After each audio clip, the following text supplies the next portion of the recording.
அடுத்து அப்படியே துலாம் ராசிக்காரர்களுக்கு வருஷம் ஆரம்பமே அமர்க்கலாம். முதல் 4 மாதம் லக்னத்தை ராசியை குரு பார்த்துக்கிட்டு இருக்கிறார். 5ல் சனி, 6ல் ராகு, 7ல் குரு. முதல் 4 மாதம் நல்ல, இப்போ ஒரு 4-5 மாதமாக நல்லா தான் இருக்கிறீங்க. அவங்கவுங்க வயசுக்கு ஏற்ற மாதிரி 2023 ஜூனுக்கு அப்புறம் ஒரு 4-5 மாதம் நல்லா தான் இருக்கிறீங்க. பெரிய அளவில் சோதனை இல்லை. ராகுக்கு எது 6-12 வருதுன்றது மிகப்பெரிய மேன்மைங்க. மேஷ ராசிக்காரங்களுக்கு, துலா ராசிக்காரங்களுக்கு ராகுக்கு எது 6-12ஆம் இடத்துல இருக்குது.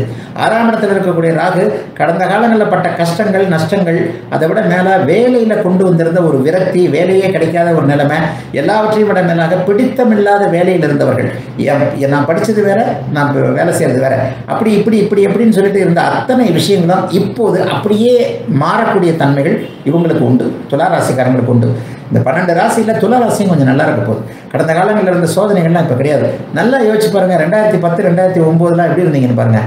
கடுமையாக வாய் விட்டு கதறக்கூடிய சூழல்கள்லாம் இருந்ததில்ல, அதெல்லாம் இப்போ இல்லையே.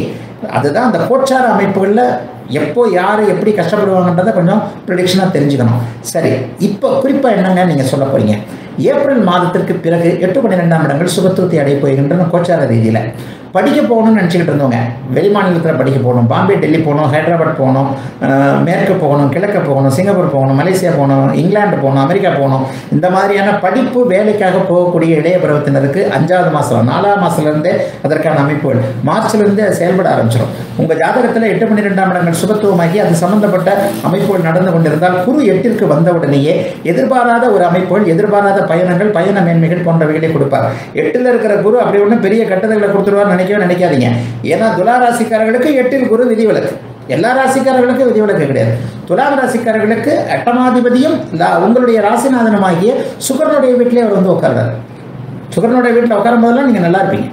உங்கள் ராசிநாதன் தானே 8ஆம் இடம். ஆகவே 8-12ஆம் இடத்துல சுபத்தன்மைகளோடு அவர் குரு வந்து பலன் தருவார். பெரிய பெரிய அடிக்கடி பயணம் பண்ணக்கூடிய அமைப்புகளை கொடுப்பாரு. வெளிநாடு போக போகிறீங்க, வெளிமாநிலம் போக போகிறீங்க, அங்கேயே இருக்க போகிறீங்க, சாதிக்க போகிறீங்க. வெளிநாட்டில் இருக்கிறவங்க, ஏற்கனவே துலாம் ராசிக்காரங்க வெளிநாட்டில் வெளிமாநிலத்தில் இருக்கிறவங்க இருக்கிற இடத்துலையே நல்ல வேலை கிடைக்க போகுது, வேலை தொழில் கிடைக்க போகுது, குறிப்பாக சிட்டிசன்ஷிப் கிடைக்க போகுது, பிஆர் கிடைக்க போகிறது. விசாவுக்காக பிஆருக்காகலாம் அப்ளை பண்ணியிருந்தவங்களுக்கெல்லாம் சாதகமான பதில் ஜூனுக்கு பிறகு கிடைக்கும். 6ஆம் இடத்து ராகு கேதுக்கள் அத்தனை அமைப்புகளையும் போட்டிகளில் வெற்றி போன்ற அமைப்புகளை கொடுப்பார்.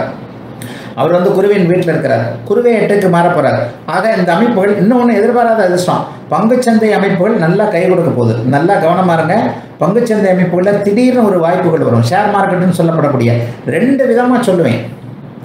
ஷேர் மார்க்கெட் அமைப்பில் தசாபுக்தி அமைப்புகள் நல்லா இருக்கிறவங்களுக்கு பிற்பகுதி 8 மாதம் குரு 8ஆம் இடத்திற்கு வந்தோன்னா ஒரு நல்ல அமௌண்ட் வரும். அதே நேரத்தில் பாபத்துவமான தசாபுக்திகள் நடந்துக்கிட்டு இருக்கிறவங்க இந்த ஆன்லைன் ரம்மி, அப்புறம் இந்த பிட்காயினு, அப்புறம் அந்த ஏதோ ட்ரேடிங்கு, இதிலெல்லாம் போய் காசை இழப்பீங்க. ஆக தசாபுக்திகளை பொருத்தி பார்த்து தான் கோச்சார பலன்களை அறிஞ்சிக்கணும். தசாபுக்தி அமைப்புகள் பாபத்துவமாக இருக்கக்கூடியவர்கள் அனைவருக்குமே எந்த லக்னத்தில் நீங்கள் பிறந்திருக்கிறீர்கள் என்பதை பொறுத்து இந்த துலா ராசிக்காரர்களுக்கு 8ஆம் இடத்து குரு பாபத்துவ தசாபுக்திகள் நடந்து கொண்டிருந்தால் பிட்காயின் போன்ற ட்ரேடிங் போன்ற அமைப்புகளில் லாபத்தை, ஏதாவது நஷ்டத்தை, கடினமான அமைப்புகளை, இழப்புகளை கொடுப்பார்.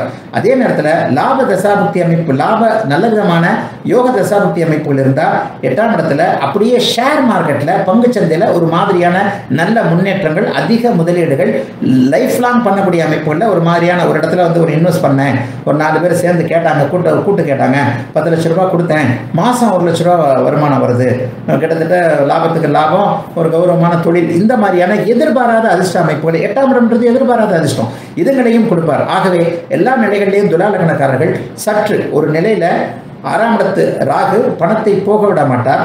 5ஆம் இடத்து சனி ஒரு அதிர்ஷ்ட அமைப்புகளை செய்யக்கூடிய அமைப்பில் இருக்கிறார். ஆகவே 8ஆம் இடத்து குரு மட்டும் பிற்பகுதி 8 மாதங்கள் ஒரு நிலையில் விரயத்தையும் ஒரு நிலையில் வருமானத்தையும் கொடுப்பார். அப்படிங்கிறது கொஞ்சம் குழப்பமான ப்ரொடிக்ஷனாக இருந்தாலும் கொஞ்சம் ஜோதிடம் புரிஞ்சவங்களுக்கு இது புரியும். அதை கேட்டார் போல நீங்கள் பண்ணிக்கணும். 5ஆம் இடத்துல சனி இருப்பது பிள்ளைகளால் தொல்லைன்னு சொல்லப்படுகிறது. அப்படிலாம் ஒன்றும் கிடையாது. துலா லக்னத்திற்கு, துலா ராசிக்கு இது ஒரு விதிவிலக்கு. அவர் 5ஆம் அதிபதியாகி தான் 5ஆம் வீட்டில் இருக்கிறார். அதே சனி ஒரு 5ஆம் இடம், குறிப்பாக சொல்லப்போனால் கடகராசிக்கு 5ஆம் இடத்துல இருந்தால் பிள்ளைய அறுவாள் எடுத்துட்டு பிள்ளைய அப்பாவும் அம்மாவும் வெட்டிக்கிட்டு இருக்கிற மாதிரி நிலைமையை கொடுப்பார். ஏன்னா 5ஆம் இடம் அவருக்கு பிடிக்காத வீடு. இங்கே 5ஆம் இடத்துல ஆட்சி பெற்றுகின்ற வீடுன்றதுனால சில கருத்து வேற்றுமைகளை, பிள்ளைகளை சந்தோஷமாக பிரியக்கூடிய அமைப்புகளை செய்வார். என்ன நடக்கும்? பெண் பிள்ளையாக இருந்தால் கல்யாணம் பண்ணி கொடுப்போம். நம்மளை விட்டு குழந்தை போய்த்தானே சந்தோஷமாக இருக்க போகிறா. அப்போ பிள்ளையை கல்யாணம் பண்ணி நம்ம வெளிநாட்டுக்கு அனுப்புறது, தூரத்துக்கு அனுப்புறது, பக்கத்து தெருவில் தண்ணி கொடுத்து வைக்கிறதுலாம் கொஞ்சம் நல்ல விஷயங்கள் இல்லையா?